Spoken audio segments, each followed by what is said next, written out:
We would like to welcome you to the Two Henrys podcast.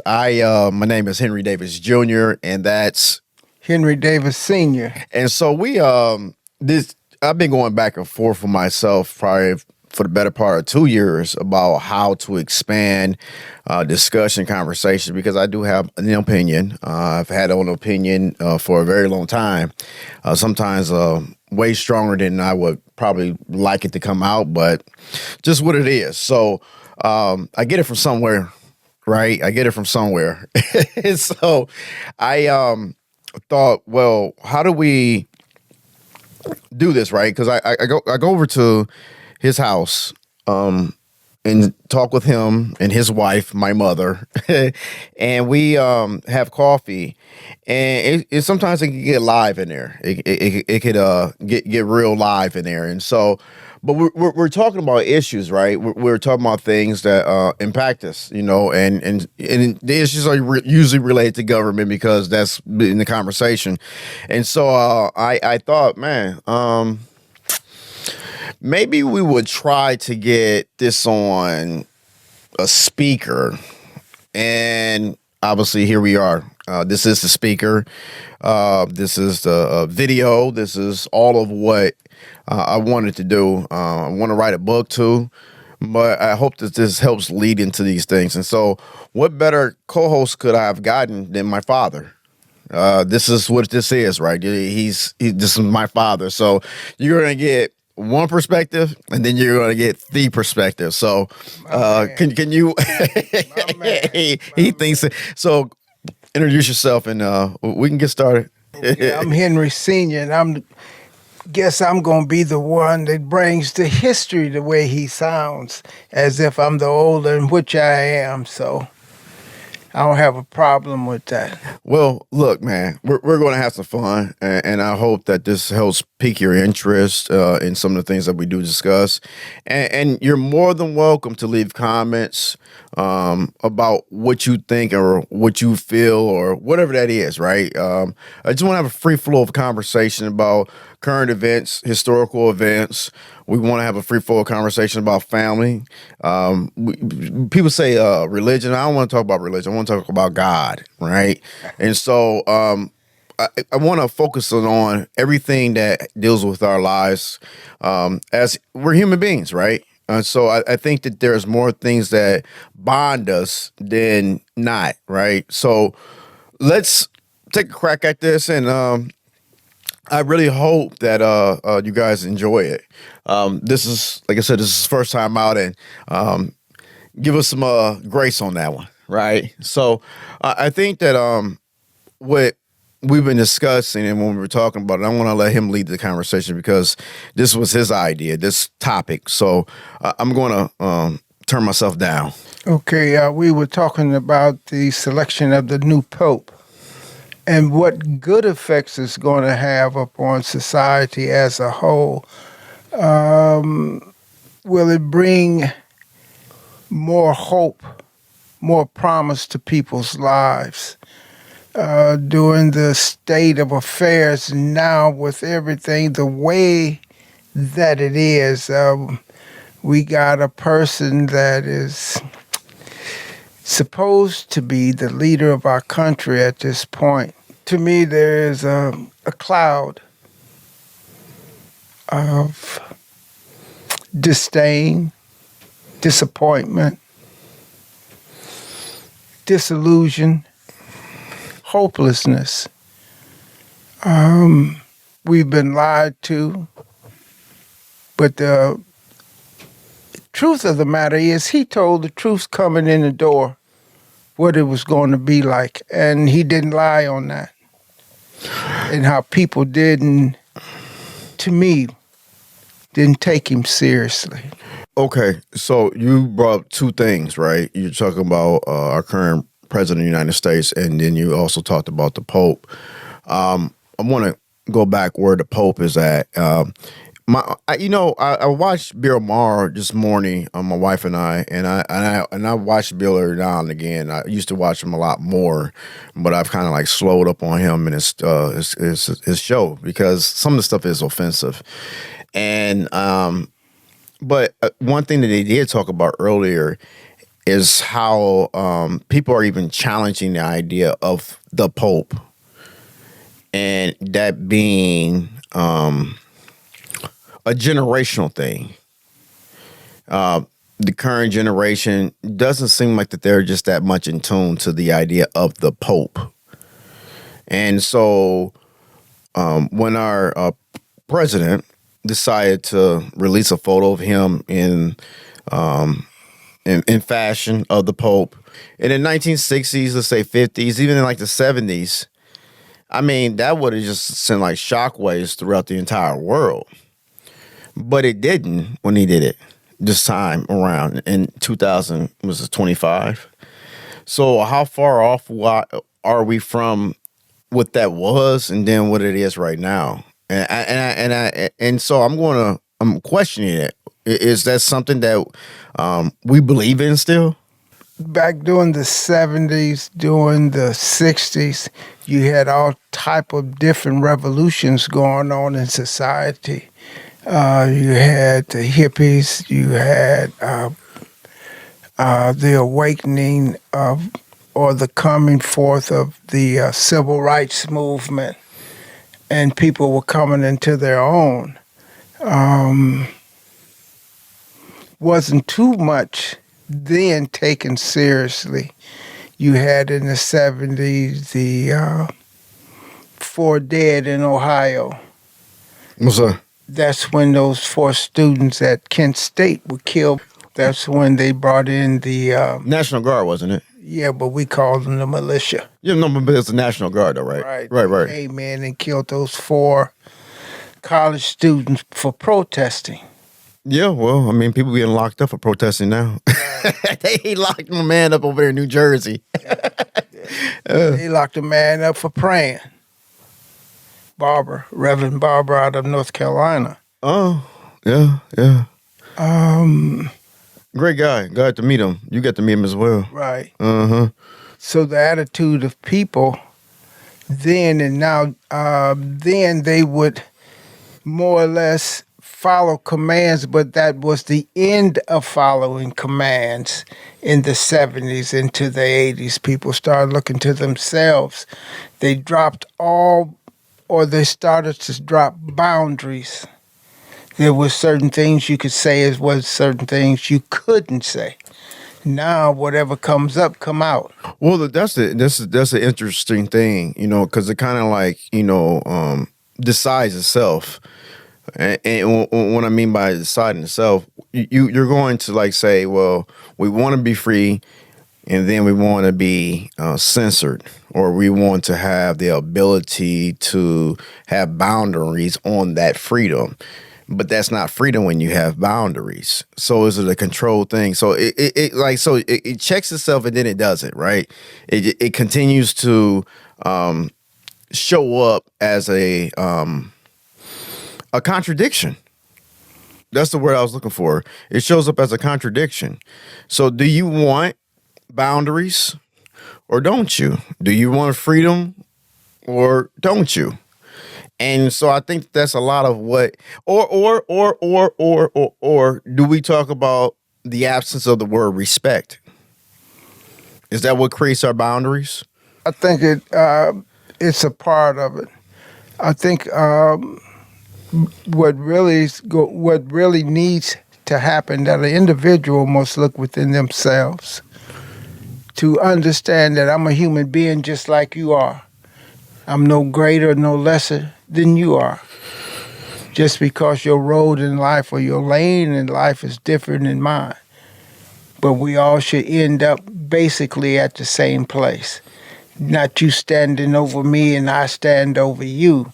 We wasn't created. God did not allow us or tell us that you're my master. And so what is the Pope? The Pope? No, I'm saying, since you said, I'm listening to what you're saying, but so what is the Pope and who was the Pope? Okay, I think if you're talking about the Pope, the papacy, the young man that was just given the reins of that leadership. Yeah. Is he the leader of religion? Is he just the leader of Catholicism, Catholics? Is that who he? I mean, who is he? I mean, does he set our moral compass?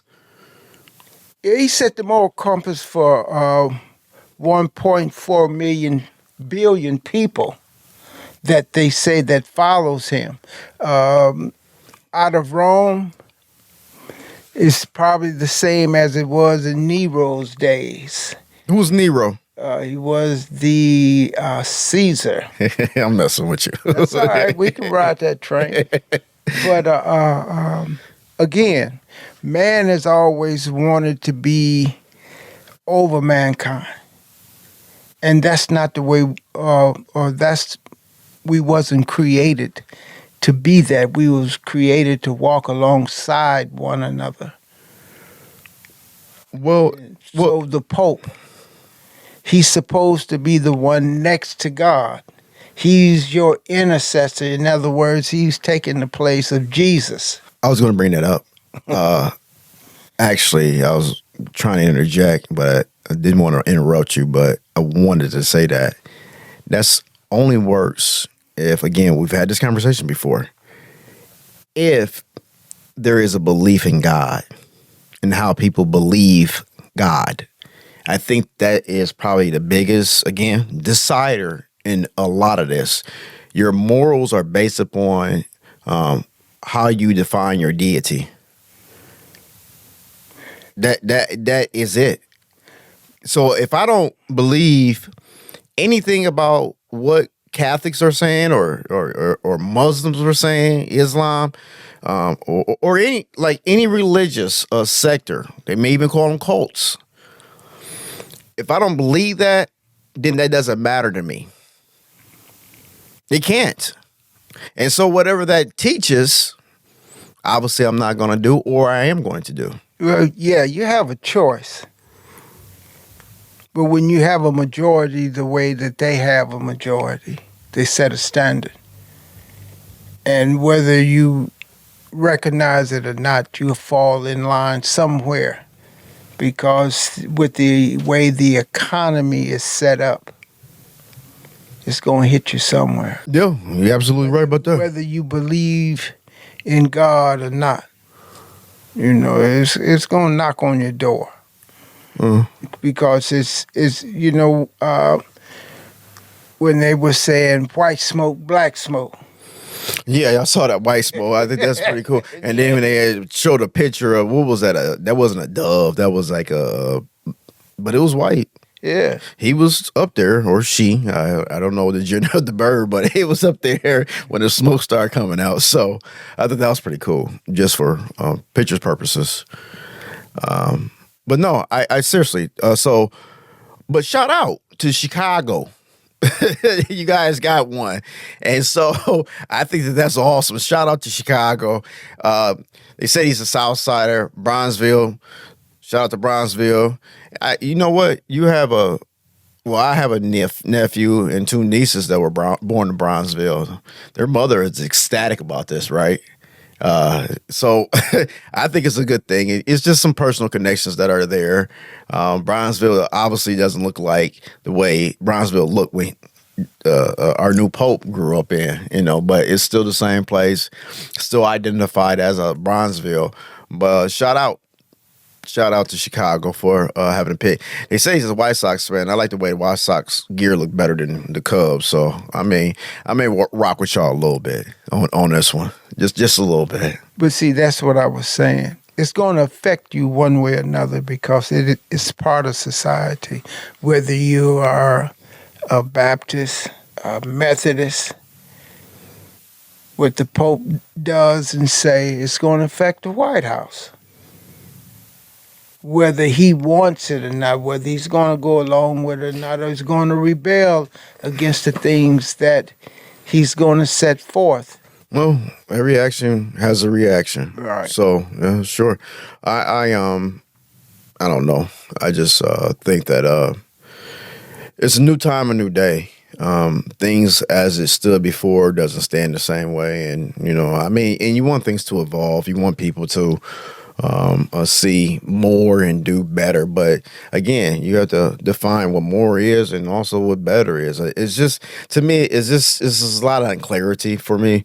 I think that's probably the shock of being in public office and having to take on so many opinions and ideas, and even like looking at the word all, so you kind of like end up in a situation where you really don't want to define something because you don't want to run the risk of offending anyone. And like I said, that's just has been the shock of being in a public office for so long. When people in prison so long, or they call they institutionalized. Is that the word? Institutionalized. But no, seriously, you're shocked by it, and so maybe this is my therapy. Maybe I'm going to be able to like really define certain things and be committed to whatever that is. The Pope, they told it as religion, but it's really an institution. They're all institutions. Okay. And organizations that make money. Yeah. But it's supposed to be a living organism. It's supposed to grow, it's supposed to evolve for the good of mankind. Now, once we get into talking about the good of mankind, I think we need to go back to some type of foundation where it says in the Bible, it says the tree of knowledge of the knowledge of good and evil, and it was chosen there. But in making that choice, you could not choose the outcome. You could not choose the consequence of your choice. That's what we're living in. The consequences of choosing wrong, the consequences of choosing right. Everybody's not going to agree, like you said. You're going to make somebody upset. There's a standard that is set forth, and everybody's not going to adhere to that standard. So somebody's going to be mad. No, absolutely. You can't please everybody.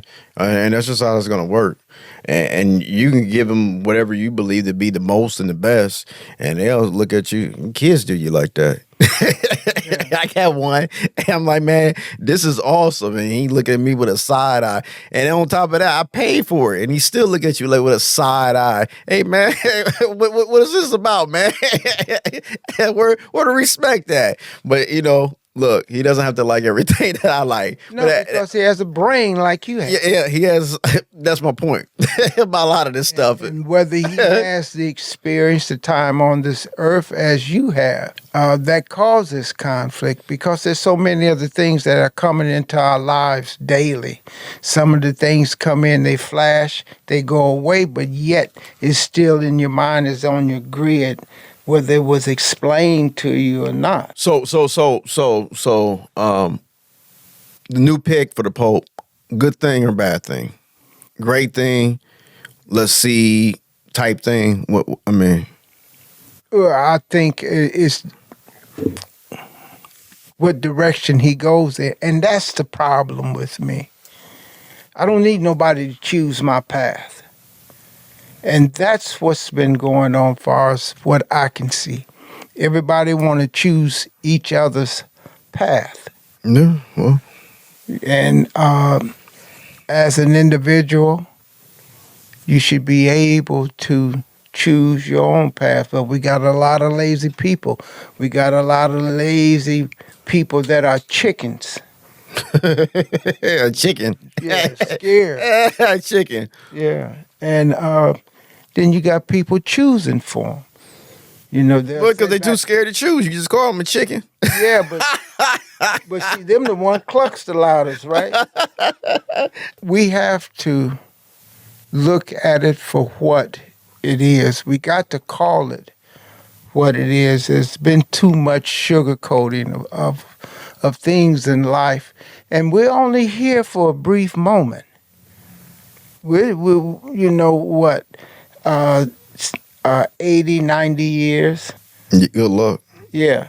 And then you got all those things in between sickness, or we can say health, your monetary situation, Marriage, a lot of distraction. relationships, Yeah. So, um, bad cars. and you got, and then you have things that people prey on, Yeah, mean people, waiting on a misstep. man. Yeah, yeah, that it still goes on with me. You know, even in the city that we live in, small as South Bend is, it may be bigger than other places, but you have people that flat out refuse. You done cooked them a steak. You done set them at the best table in the restaurant, not by the bathroom, and made it ready, and yet they complain. I don't like steak, and nor do I like going to restaurants. Right. Give me my hot dog back and Hey, my man, bologna, and then I'm cool. You What if I know? want peanut butter and bubble gum? Hey, you can have what you will, as long as you're happy. Hey, I understand what you're saying. Yeah, but then they complain about that. My bubble gum was too hard to scratch the Well, gums. then you just move forward, right? You just move Hope. forward. Oh, yeah, I mean, you just hit the gas at that point. I mean, if we're going to debate, what's good and what's bad, or what's the best and what isn't, then we really got a problem here. We can't even get started. Ain't no foundation, ain't no floor. And then we got people in positions where they should never be. Never be in those positions, making policies for those that are asleep. And it doesn't make that much sense any longer. The ones that sleep, they wake up hollering. Then they go back to sleep. But that's our electoral process, and I be critical about that real quick. It's antiquated, it's old, it's ancient. It needs to be refined. I don't have the absolute idea of changing in what should be done, but there has to be something that's created that speaks more directly to us. We have these gadgets, this technology, we have all this wonderful thing, and we still vote the same way. We walk into a voting precinct and we read the ballot, and then we choose, we hand it in, and we walk out, and we exercise our American right. That's every 2 years, that's every 4 years, however many years, the cycles are. You're doing that same exact thing each and every time. And that we have to, that thing has to begin to evolve. I think that it's boring to those who are asleep. And that's why those who are asleep don't trust it, because we started doing this in grade school. Just as a way of prepping us, I guess. That thing looks the same way. I believe you should vote. I'm a product of many votes. So look, I'm not stepping on it. You're talking about people who are asleep. In order to pull some of those folks in, because you're not going to get them all, that has to start looking a little bit different. I think what really needs, I know. Truth. Truth never changes. Truth will always be truth. Now, it's the person that is packaging it and giving it to you and how you hear it. Yeah, but I was talking about the function of it, right? Like, kind of like picking up your phone and dialing it. I don't have to do that anymore. I can just say, "Hey Siri," and call whoever, and its numbers dial. I don't have to even remember phone numbers anymore. Right? That's a dangerous thing. But I just, it's automated. I talk it I speak it, and it happens for me. Speak into existence. So they still selling you or singing you a lullaby. You have to exercise your mind, your thoughts. You have to exercise the stance in life that you want to take. Siri can't stand for you. Well, I think it's convenience. I mean, you can't even you're not supposed to be driving on your phone, so it's sort of some safety stuff there too. And I stay in my car, so so it works well for me. It works well for me. So who wins? Who wins the NBA championship? Who wins? Who wins the NBA championship? Vegas. I have to go. Vegas doesn't have a team yet. Yeah, they do. No, they don't. When you see them on TV, Nah, man, we ain't talking about that, man. We Yeah, ain't well, I talking got about to that. talk- No, I asked about a team. Because Is the it money- Cleveland? Is it Boston? No, no. Andrew not right Jackson. Now. Here we go. Yeah, Grant. All of them win at the end. Oh man. At the end of the day, they have taken the heart, the fun, the entertainment. Do you out watch of the it? game? Yeah, You watch it, don't you? to a certain. Nah, you watch it. Yeah, it's become so. Oh my God. It Here we go. Here we go.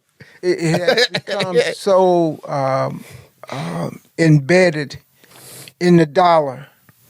To me, It's all about dollars. okay, so It's an industry. exactly, The industry produces a product that's sold on the open market. and control. Yeah, that's a part of it. Oh, But who wins the NBA championship? do I need to say that again? Oh man. What team has they picked to win? Yeah, well, so let's do that. Who have they picked to be the champion this year? I think it would be OKC because they're a small market and they need that money to come that way to expand the market. I don't know. Okay. I don't know. They look good though. Yeah, but that's what you asked me, and that was my I opinion. don't know. Yeah. I don't know. Yeah, I think OKC will win it because of the fact the dollars. Hmm. And they're taking it from one TV station and putting it on another one. Whereas everybody don't have cable. So next year there would be a bigger market for it because it would be coming through one of the three prime networks. So this is your theory. Yes, my This is your thought. theory. Yeah, it's my thought. Huh. It's my thought. All right. Well, It's about money. it's always about money. Everything About that control. you're living in a capitalistic society. Yeah, this It's is about- capitalism, man. Right. It's about control. Well, he who has the biggest dollar wins. That's gotten us in trouble. Well, The idea of money and believing money more than we actually believe ourselves. yeah. There is an idea that if you have more money, you're the smartest person in the room. I disagree. No, I'm with you. Yeah, all right. Like Elon Musk, I think he's one of the biggest idiots that ever put on a pair of shoes. Here we go. Here we go. I think Trump is one of the biggest chickens that ever. Okay, so we thank you guys for tuning in. We're Now you wanna cut me off. No, we're You got me started, Hey, and you're now that I name names. bounded by banter. We're going to keep doing this. I hope you enjoyed this episode. We'll come back with some more content, more conversation, and more Henry. Thank you.